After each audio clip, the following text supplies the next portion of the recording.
देवों के देव महादेव के चरणों में प्रणाम करती हूँ। मैं गौरी पार्वती माता के चरणों में प्रणाम करती हूँ और मैं कार्तिक गणेश दोनों भैया के चरणों में प्रणाम करती हूँ और मैं सभी देवी दुर्गा के चरणों में प्रणाम करती हूँ। जितने गुरु भाई बहन लोग हैं उनको मैं प्रणाम करती हूँ और महादेव से यही दया करती हूँ, मांगती हूँ कि हे महादेव सब पर दया कीजिए, सब पर दया दृष्टि बना कर रखिए। हे महादेव जितने गुरु भाई बहन लोग का काम रुका हुआ सबका काम पूरा कीजिए। हे महादेव आज मैं महादेव का कथा सुनाने वाली हूँ। एक गांव में एक ब्राह्मण रहते थे। ब्राह्मण रोज वो महादेव का शिष्य थे। वो रोज महादेव का कथा सबको, जहाँ पेड़ तक मने बगीचा में खेत में कहूँ भी जाए तो महादेव का चर्चा करे सबसे, गुरु भाई बहन सबसे। वो गुरु भैया थे ब्राह्मण। उनकी पत्नी बोलती रहती थी ब्राह्मण का कि रात दिन आप पे वो माला ले लिए हैं और नमः शिवा के जाप करते रहते हैं, इससे क्या होने जाने वाला है। आप भिक्षा मांग के लाइए और घर का खर्चा चलाइए। तो बोलते हैं ब्राह्मण देवता कि मेरा काम है भिक्षा मांगना ही, जितना भाग में होगा उतना ही मिलेगा, इससे ज़्यादा नहीं मिलेगा। मगर उनकी पत्नी तनी कड़क दिमाग के रहती हैं, ब्राह्मण देवता का वो नहीं समझती हैं और कहती हैं कि मैं कुछ नहीं जानती हूँ, आज आप जाइए और ढेर सारा भिक्षा मांग कर लेके आइए। ये जाते हैं तब कहते हैं यहाँ पर एक जगह जाके कि मेरा कोई महादेव का चर्चा सुन ले, कोई सुन ले महादेव का चर्चा। तो जहाँ पर वो कहते थे 10 आदमी वहाँ बटोरा जाता था। तो कथा सुनने के बाद महादेव के जिसको पास जौन रहता था वो थोड़ा सा अनाज उनको दे देते थे। कोई अनाज देते थे, कोई पैसा दे देते थे। उस दिन में कोई भी नहीं भेटाता है कथा सुनने के लिए।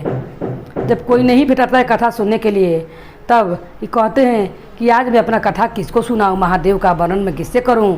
तो एक पीपल का पेड़ रहता है, वही पीपल के पेड़ तरह ब्राह्मण देवता बैठ जाते हैं और कहते हैं कि आज मैं अपना शिव चर्चा कथा आज मैं पीपल देव के ही सुनाता हूँ। वहीं पर बैठ के अपना कथा कहने लगते हैं। वो पीपल के पेड़ के नीचे एक काला नाग रहता था। वो नाग महादेव का कथा सुन के एकदम प्रसन्न हो जाता है और उसी में से निकल के बोलता है पीपल में से। तब सोचते ब्राह्मण देवता कि वो तो कथा कह के धुन में रहते हैं कि अब तो हमको काट लेगा। तो बोलते हैं नाग देवता कि ब्राह्मण तुम चिंता मत करो, मैं तुमको नहीं काटूंगा। तुम रोज़ आकर पीपल के पेड़ तरह हम मुझको कथा सुनाना और रोज़ मैं तुमको एक सोना का मुद्रा दूंगा। तो जैसे कथा सुनते थे एक सोना का सिक्का देते हैं। अब ब्राह्मण देवता का ही रोज़ काम था, रोज़ महादेव का कथा आकर वो पीपल के पेड़ तरह सुनाते थे। ऐसे करते करते ब्राह्मण राजा हो जाता है, क्योंकि रोज़ वो सोना का मुद्रा पाता है, रोज़ देते हैं नागता। गांव के लोग कहने लगते हैं ये क्या कर रहा है ब्राह्मण जी, इतना राजा हो गया है। कुछ और स्त्रियाँ आके बोलती हैं उनकी पत्नी से कि अपना पति से पूछती नहीं हो कि इतना कौन कथा सुनता है, कितना धन तुम्हारा पति को देता है। पत्नी बोलती है कि मुझको तो आम खैला से मतलब है, हमको उठली गिल्ला से क्या काम है। मगर औरत का जात का मन में भरम हो ही जाता है। वो रात को सोचने लगती है कि आखिर इतना धन इलाते कहाँ से हैं। और रात के अपना पति से पूछने लगती है ब्राह्मण देव से कि ये बताइए कि आप इतना रोज वो सिक्का कहाँ से लाते हैं। और नाग देवता माना कैले थे कि तुम मेरे बारे में किसी से मत कहना।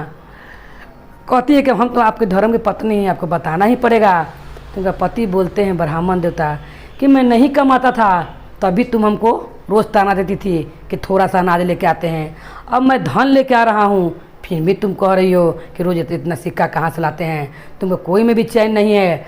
पत्नी बोलती है कि बताइए तो हमको, हम आपका दुख सुख के साथी हैं, हमको बताइए। ब्राह्मण देवता उनको बात में आ जाते हैं। आप बताते हैं कि पीपल के पेड़ पर एक ठो नाग हैं, वो रोज़ मेरा कथा सुनते हैं और एक सिक्का हमको रोज़ निकाल कर देते हैं। मैं महादेव का कथा कहता हूँ और रोज़ एक सिक्का निकाल के देते हैं। इनकी पत्नी के मन में लालच समा जाता है ब्राह्मण का और कहती हैं कि मेरा पति दिमाग का थोड़ा कम है, ये रोज़ वो सिक्का लाते हैं, अगर नाक का मैं काट दूंगी तो जितना उनका पेट में सिक्का है सब एक के दिन में मिल जाएगा। उनका पत्नी ही सोचती है, अपना बेटा को संगे संगे लगा देती है ब्राह्मण देवता के पीछे पीछे।